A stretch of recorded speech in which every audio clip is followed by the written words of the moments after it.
Good morning, all. After a spectacular night, thank you, Warren. And I'm going to be asking some questions, as usual, and we will go to the audience a little bit later, so get your questions. Warren, I'm going to start unusually with current events, because last week you announced that you were buying the fifth largest auto dealership in the country, Van Tile Group of Phoenix. Now, there may even be some people in the audience who think of the car business as ethically challenged. But at any rate, what I'd like you to do is spend a paragraph or two talking about what, by Buffett standards, is a good business, and then go into why does the car dealership business look like a good business to you? A good business is the one that earns a high rate of return on tangible assets. Very simple. That's pretty simple, yeah. And the very best businesses are the ones that earn a high rate of return on tangible assets and grow. But even ones that don't grow, if they earn a high return on tangible assets, and then of course if you don't pay too much, they can be a good investment. They're a good business to start with by the high returns. If you pay too much for them, you can turn a good business into a bad investment. But if you pay an appropriate price, you can do all right. Now, the big mistake which we made in the early years was to try and buy a bad business at a really cheap price. And it took me about 20 or 30 years to figure out that wasn't a good idea. But this is the car business, the car dealership business, if run well, can be a very good business. You have no receivables to speak of. You floor plan your inventory. You can lease your real estate. We don't do that. We'll own 95% of our real estate. So you can have very little capital actually invested in the business. And you do a large volume. Van Tile, which we bought, has 78 dealerships. They'll average over $100 million a dealership. So you can work on fairly narrow margins and still earn a high return on capital if you don't tie up much capital into $100 million of business. And how many car dealerships are there in total in the United States? Well, there are over 17,000 car dealerships in the United States. And the interesting thing is if you go back 40 or 50 years, there were in the 30,000. So while the country has grown dramatically, and actually the number of nameplates in the car business have grown, you've cut the dealerships almost in half. So the average dealer now does far greater volume than when I was growing up. Well, by all means, visit a Berkshire Hathaway car dealership in the next year and report back. Now, Ed, let's go from that to an entirely different industry, the big banks of the United States. Right. And the question of whether they are good businesses, and the question of what's happened to that in the last few years. Are they as good a business as they were a few years ago? No. The banks earn on assets. They don't earn on net worth. You calculate it eventually as to what they earn on equity or net worth. But assets are the earning factors, and they've changed the rules so that you have to have more net worth per dollar of assets. And obviously, if you have more net worth per dollar of assets and you're earning a constant amount on assets, your earnings on net worth go down. Now, they were ungodly profitable, the better ones were, back 15 years ago, or 10 years ago even, when they had high ratios of assets to net worth. And some of them even cheated in terms of having even more assets than the regulators would have allowed. And you had these sieves, as they were called. Citigroup had a whole bunch of them. So they were off balance sheet ways of even controlling more assets. But all of that sort of thing has been terminated, and now they've got much lower limits as to the assets to net worth ratios. And the bigger the bank, to some extent, the bigger the bank, the lower that ratio can be. So what was a very profitable business has been turned into a good business if executed well. It's a pretty simple business. I mean, you get your money cheap, very cheap. Wells Fargo will have $1 trillion roughly, or close to that, of depositors' money, and it's probably costing around 10 basis points. Now, most people think you get $1 trillion of money and pay 1/10 of 1% for it, would find some way to do something profitable. But the banks have always gotten in trouble on the asset side. They've never gotten in trouble on the liability side, basically. But they really haven't gotten in trouble too much on the expense side. But they go crazy occasionally on the asset side. And what they do is they start copying what their dumb competitors are doing. That happens in every business, but it's particularly virulent in the banking business. John Stumpf once said, he said, I don't know why we keep looking for new ways to lose money when the old ones were working so well. But they do, and they copycat. That's a great danger in any business. I warn our managers against it all the time. If anybody comes to me and says we want to do this because the other guy is doing it, I say go back to square one and come up with a better reason. But human nature is such that you do want to do what others are doing. I one time was at a directors meeting where a leading property casualty insurance manager, a very well-known guy, was making a presentation to buy a life insurance company. And he was going through all these kind of silly reasons why they should do it. And he realized that the crowd was kind of catching on to the fact these reasons weren't too good. So finally he just threw up his hands and said, oh, all the other kids have one. And basically there's a lot of business decisions made because all the other kids have one.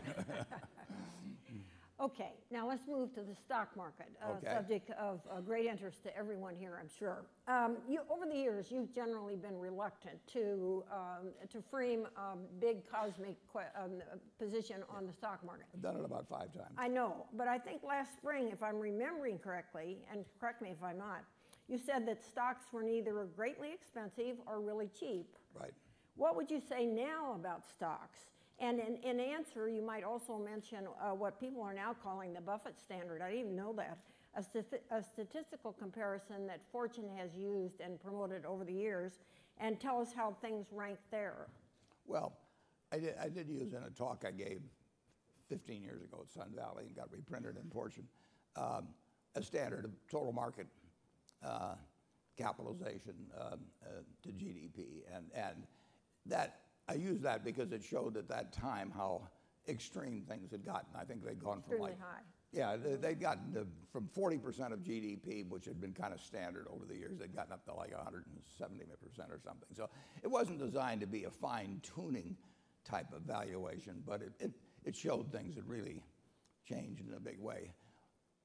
A very high percentage of the time, stocks are in what I call a zone of reasonableness. This is not something, we all know that pi is 3.14159, and little kids can sometimes give it out to hundreds of decimal places. But the stock market's not like that. There's a range of reasonableness, and most of the time throughout my lifetime, it's sold in the range of reasonableness. That range changes over time as earnings accumulate and interest rates change and all that sort of thing. There's only been about 5 times in my life, I think, that I've actually spoken out publicly to say it was outside the range in one direction or another. The most recent one being in October. I was early in October of 2008, and I said stocks were cheap, and I wrote an op-ed in the New York Times. But I'll probably have some chance, once every 5 or 10 years to make a definitive statement. There is a big zone of reasonableness. Anybody thinks they can pinpoint it is crazy. It's not that precise. And fortunately, you don't need to. If you buy good businesses at reasonable prices and hold them, you're going to make a lot of money. And that's true of stocks as a group. It's true of individual companies. So you're saying that right now they are in a zone of reasonableness? They are in a zone of reasonableness. Okay. Yep. Okay.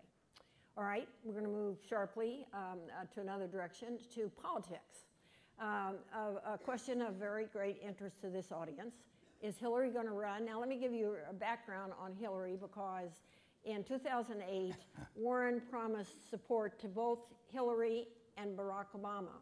Yep. And then when he found out that he'd done that he said, well, okay, I'll just be a bigamist. So he did back both. The only time I've been a bigamist.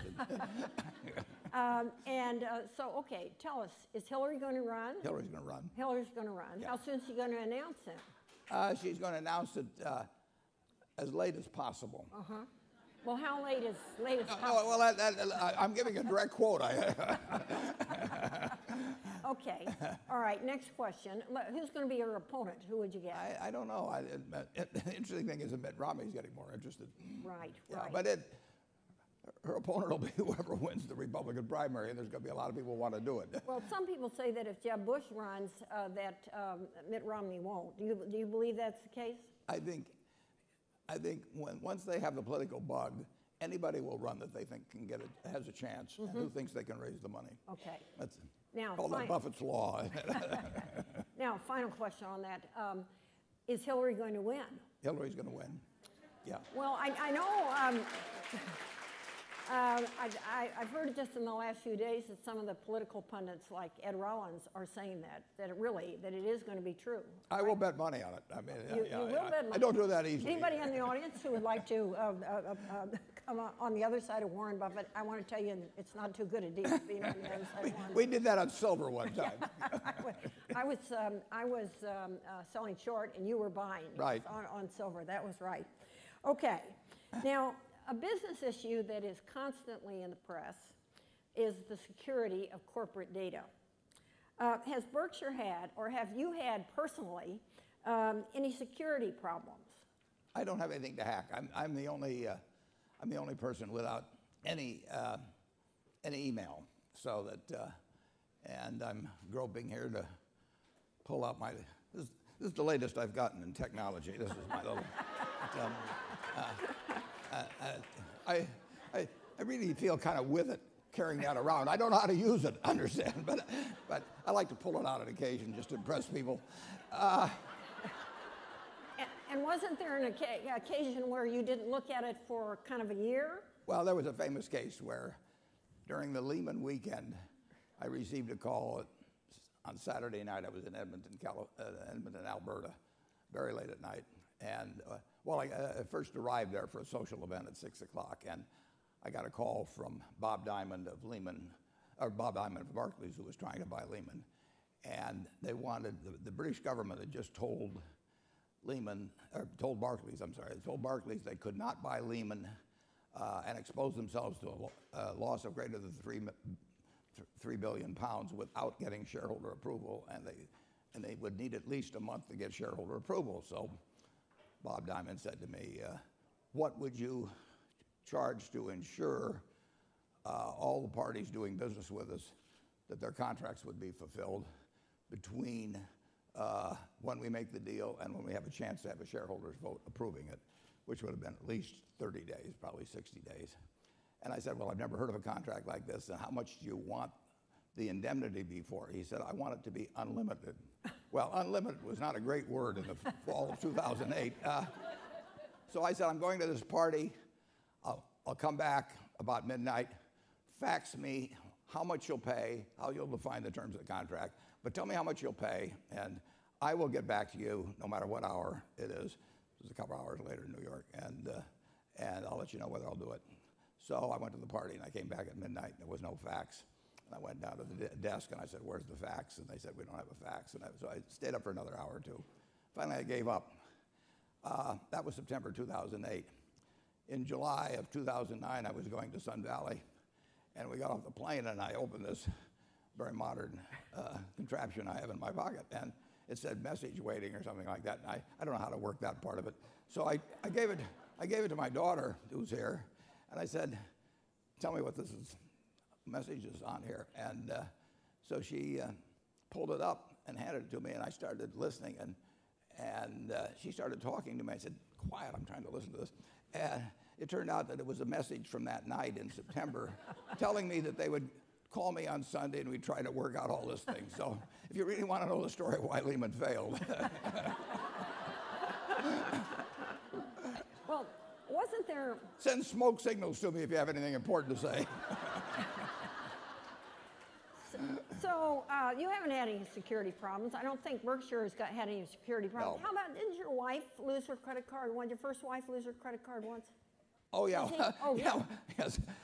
When my first wife lost her credit card, I made no attempt to get it back because the guy was spending less than she was.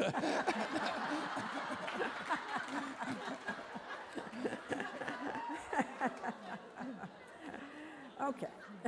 So, okay. Now, one other current event issue. A fascinating trial is going on in Washington, in which AIG's former CEO, Hank Greenberg, is contending that Washington's regulators not only acted wrongly in 2008 in taking over AIG, that was right after Lehman, the next day of right after Lehman failed, but also wrongfully imposed onerous conditions on AIG, charging it sky-high interest rates, for example. What's your opinion about the issues in that trial? Well, I know certain aspects of it. I don't know others. No. We had been looking at AIG over that same weekend when I was up at Edmonton. Right. I came back. And AIG had first engaged us. Well, they tried to engage us numerous times. They first engaged us on Friday, preceding my going to Canada for that social affair. And on Friday, I went down to the office on Friday night, and they faxed me a whole bunch of material on the property casualty operations of AIG. They also had a lot of life operations, and unfortunately, they had AIG Financial Products, which had a whole lot of derivative operations. That was at the parent, up toward the parent company. And I had to know whether the property casualty company has been contaminated by any cross guarantees between they and AIG Financial Products, and they assured me they hadn't. So I went down to the office, and they sent me all this material. And I looked at it for about an hour, and then I called Bob Willemstad, and I said, look, don't waste your time on me, because there is no way that I can come up with a number that will be of any help to you. And besides, I wouldn't be sure of that number even, because it's such a mess of spaghetti, basically. And you've got to come up with a solution by early next week. So spend your time on somebody else. But nevertheless, they kept pulling in another fellow, Ajit Jain, and on Sunday he was working on everything. So we had some vague picture of it. And then I got a call on either Monday or Tuesday from Tim Geithner, who I'd never met before, and Tim said that they were contemplating lending $85 billion. The New York Fed was to AIG, and in my opinion, was there enough in the way of value there to warrant such an $85 billion loan? And I said, nobody could know. Under the circumstances of that day, there wasn't anything that was worth $85 billion or anything like it. I mean, it was total chaos. But I thought that if they had staying power, and if there weren't things there that I didn't know about, which there could be, probably the underlying subsidiaries would bring $85 billion in a normalized market, and that was that. I would say this, that it's been proven that in a stabilized situation where people were not worried about the survival of AIG because the government was behind it, those subsidiaries have been proved to be worth a lot more than $85 billion. But I will also say this, if the New York Fed had not put the money in within 24 hours, unquestionably, AIG would have been walking over to a federal judge's quarters with a petition of bankruptcy. They were gone, and they did not. They had a downgrade coming where they on their credit, where they would have had to put up way more collateral on a bunch of things they'd done in the financial products subsidiary. So they were totally gone. Now it's up to a judge to determine, the propriety of all these things. But the one thing I'm clear on is that there would have been AIG would have been in bankruptcy absent the activities of the New York Fed within 48 hours of when Geithner called me. I see. So that's a big central point. Well, it's a central point, but there's questions about the terms and all of that, which are going to be adjudicated, and or being adjudicated right now. And I just don't know the law on that. But there was no other option for AIG at that point, and there was nobody that would have lent them the money or invested on terms that were twice as onerous as the ones imposed by the New York Fed. It was, for those of you who may have missed the main show in 2008, it was a period like we've never had in this country. And one of the things during a period like that, it really is like the fog of war. I mean, if you're Paulson or Bernanke, or Sheila Bair, you're getting reports from all these different fronts. Some of them are somewhat inaccurate. Some of them have a bias to them based on what the parties want you to do. It is total mass confusion. And on the other hand, you have to navigate through it. And you have to navigate through it to some extent in cooperating with other people, particularly Congress. it was an ungodly.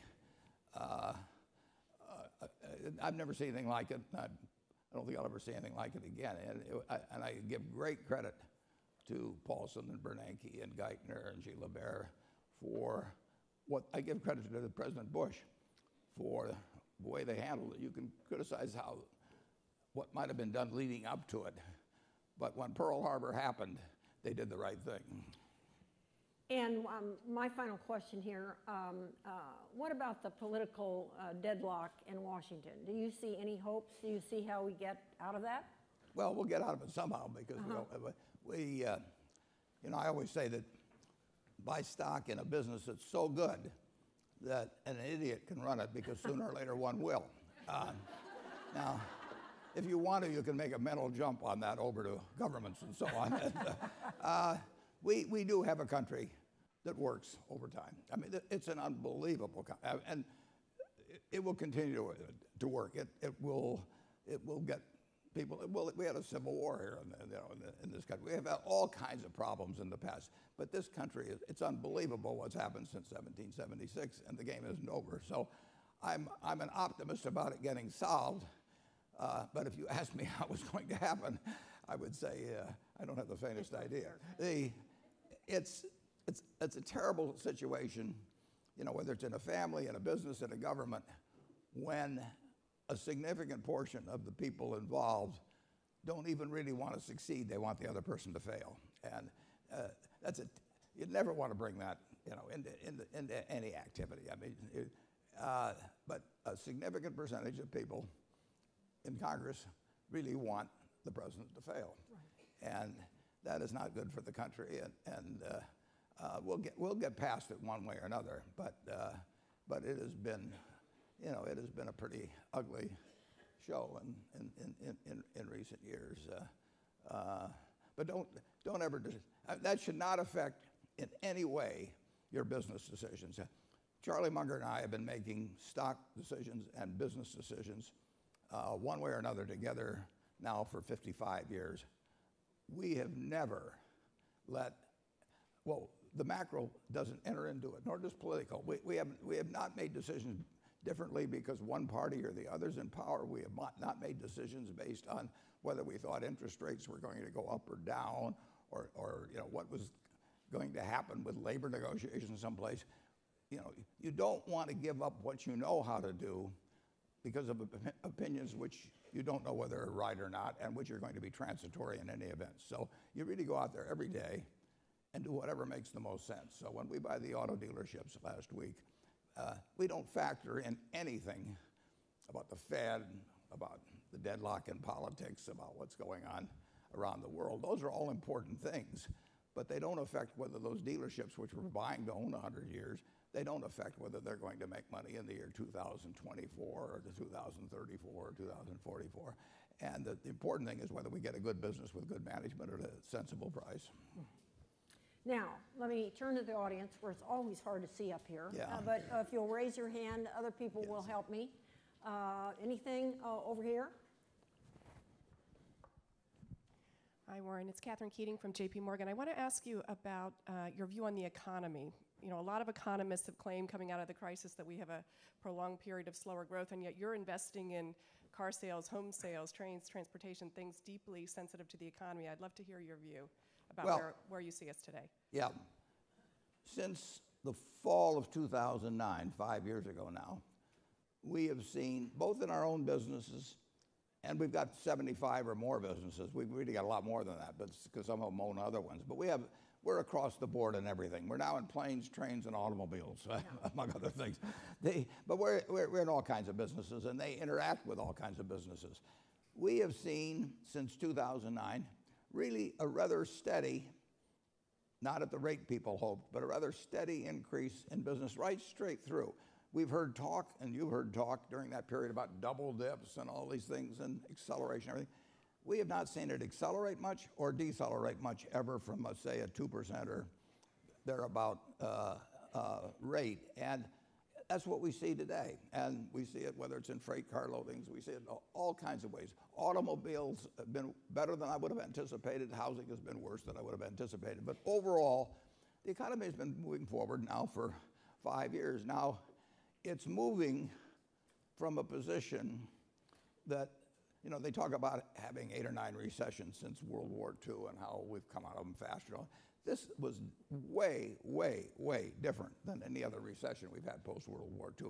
This was a recession where virtually everybody in this room and around the country was actually scared for a while. I mean, people go through recessions and they're unpleasant and all that, but people literally, they took Treasury bill rates down to a negative rate. Now, when you were willing to take less money from a Treasury bill than you would get from putting money under your mattress, that is a different phenomenon in economics from what we've experienced. So you have had the American people be paralyzed by fear and coming out of that paralysis.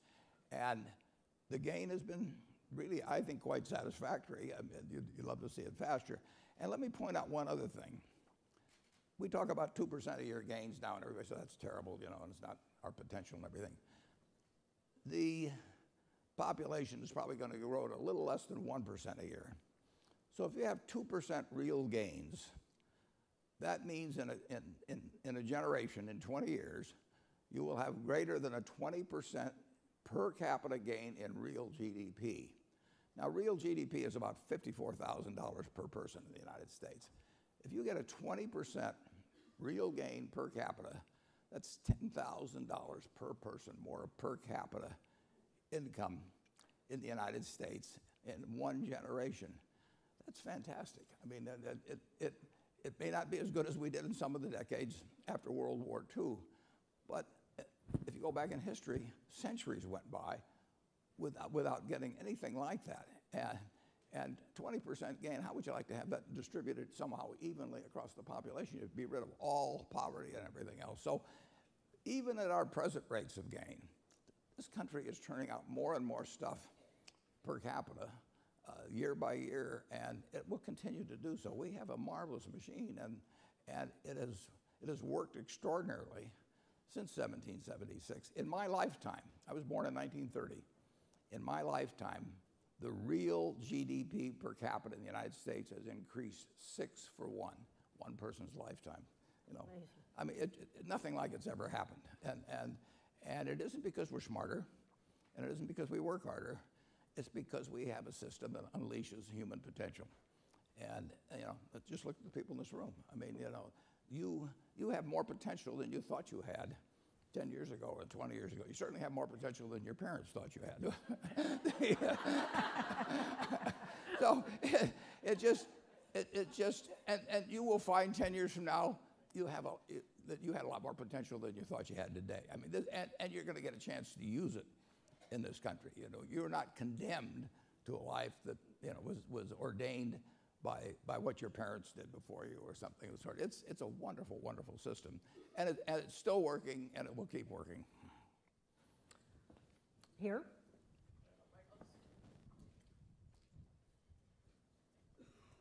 Hi, Jenny Johnson with Franklin Templeton Investments. How do you know when to throw in the towel on an investment or a business? When you throw in the towel on On investment or business. Or business? Yeah, well, what you know is you do it too late. I went in the textile business by accident in 1965, and I threw in the towel about 20 years later, and that was about 20 years too late. There's a great tendency to want to hold on, justify old decisions. I mean, that's a human trait. And when you really know you've got a bad business is when you have a good manager and you're getting bad results. I mean, when you're getting bad results with a bad manager, you still have to examine the question of whether you can get better results if you get a better manager. Usually you can't. I've said in the past, that when a management with a reputation for excellence encounters a business with a reputation for bad economics, it's the reputation of the business that remains intact. And I've proved that many times. There are businesses that are just plain tough, and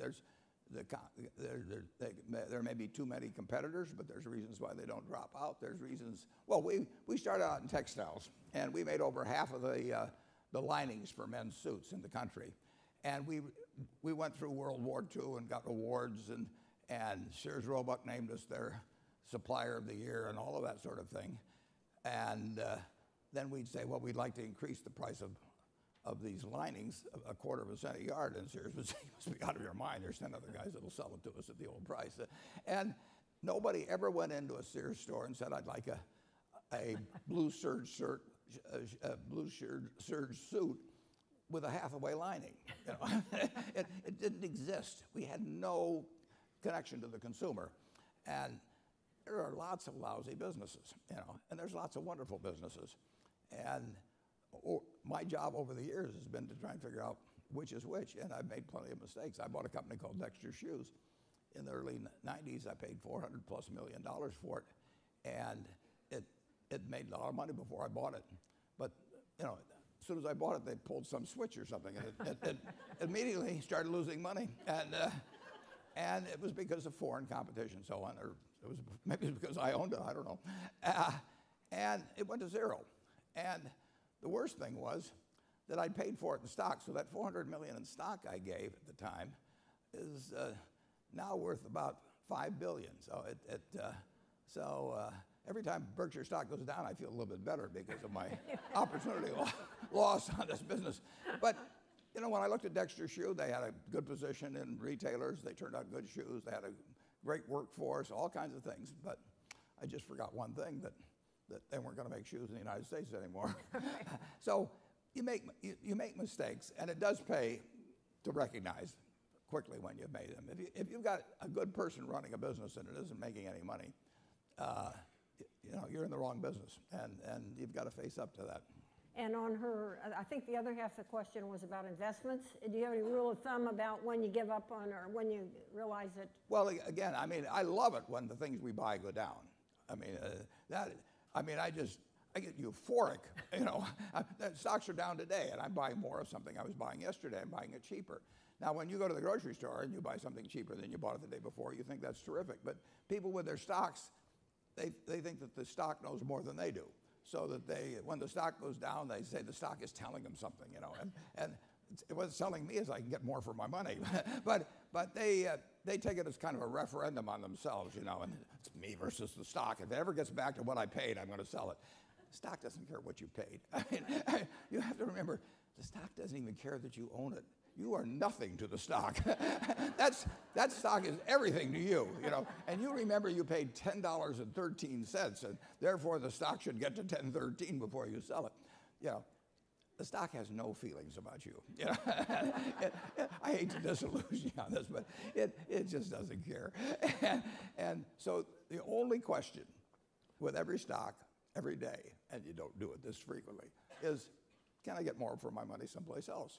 You've got a chance to be in thousands and thousands of great businesses, and their prices change all the time, so their relative valuations change. And you can make the exchange at very low cost these days. Commissions are nothing. And so you can always shift from one business to another. You have a huge advantage over Andrew Carnegie. You know, when he was in the steel business, he was in the steel business, or Rockefeller was in the oil business. He could not shift over immediately to retailing or something like that. You can rearrange your business empire, which you own through that little portfolio that you have.